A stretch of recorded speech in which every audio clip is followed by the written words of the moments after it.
Okay, so today I want to bring you another book from Alan Watts. This is called Tao or Tao, the Watercourse Way.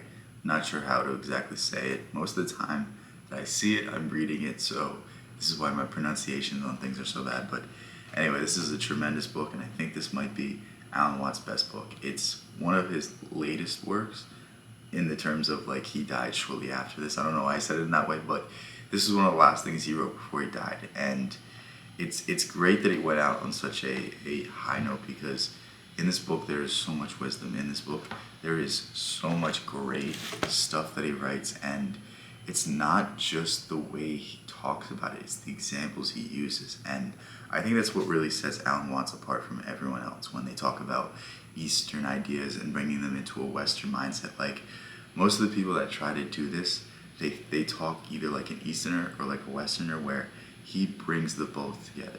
He brings them both together and puts them in such a coherent way that you're basically forced to face a reality that you've never seen before. And most of this book is not actually about Tao.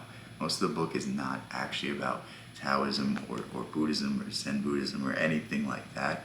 Most of it's just giving you an allegorical example of how to understand these concepts. Like, the book legit just starts out by talking about Chinese calligraphy and how it's way more expressive than the English language, how it doesn't have the alphabet, so it's not limited into the way it can express itself, how it doesn't have a strict grammar because just the nature of symbols makes it so that you can say stuff without having such a set structure. And this allows for much more poetic phrases. This allows so much more for more expressiveness, and because of this, you need to think of the Tao in this manner. It's beyond our comprehension. It's beyond our understanding. It's the idea that when we begin to explain something, we lose its essence. We lose what makes it important. And this goes back to what Lao Tzu said: the Tao that can be explained is not the real Tao.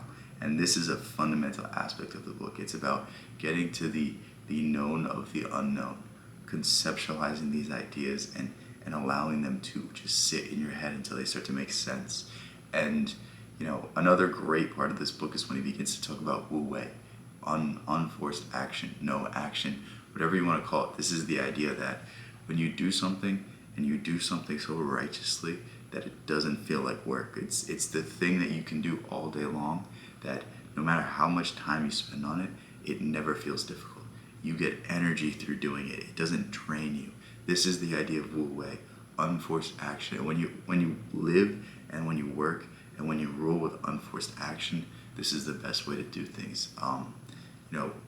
Watts goes to politics at a certain point in the book and is a very interesting take. And this is something that Lao Tzu said himself: the more laws you create, the more criminals you create. And this idea is that the more you try to constrict something, the more that you try to control something, the more it controls you. Think of people who are so adamant on their finances, are so worked up in the numbers. Do they control those numbers, or do those numbers control them?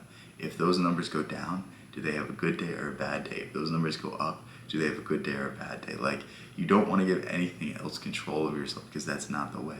That's not the way of nature. That's not the course of a good life. The course of a good life is simplicity and going with the flow. Doing things in a manner where they're not forced. Doing things in a manner where they always bring you fulfillment, where they always bring you happiness. Who cares what other people think about you if you're happy? That's the overall idea of this book, and that's the overall idea of this philosophy. And it was really nice to see a book by Alan Watts that I actually like, because, don't get me wrong, the other ones were very good, they were very interesting, but they weren't something that stuck with me. It wasn't anything new. It wasn't any revolutionary idea that I was like, wow, this is a great take on this. I've never thought of it like this. Like, it seemed like very introductory level to the Tao Te Ching, or more Eastern ideas, which I've already studied for years at this point. So it was like, it was cool. Don't get me wrong, it was very cool. And if you haven't read any of these other works, if you haven't read any Osho, if you're not familiar with various other philosophies, especially from the East, I think they'll be great books. But to me, I just wanted more. I wanted a little more depth. I wanted a little more poeticism. I wanted a little more just intrigue, and it let me down because he's such a good speaker. But this book did not let me down, because this book is truly something that you should read.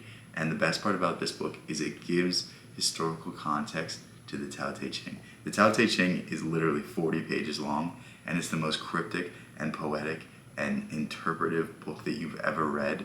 And it's a book that if you study your entire life, you will never grasp all of the words of it, because it's just so deep. It's just so, expressive, and it hits at every aspect of life. But like, it's so appreciative to have an actual historical context of this book, and not just oh, this book was probably written in this date. Oh, this book was probably written in this, like, it was talking about the context of the people at the time, the context of the writers, and not just giving you a word for word history documentary rendition of this is what you need to know about the like it was more the motivations versus just the dates. And that's what I always love about history. So go ahead, pick up this book. I will link it in the description. I love you guys so much. Thank you guys so much for spending the time with me. The growth recently has been crazy, and can't wait to see what we're going to do next, because I know it's going to be great things. But yeah, peace out. I will catch you in the next one. If you want more from me, if you want my own writings, go ahead, join my community. Peace out.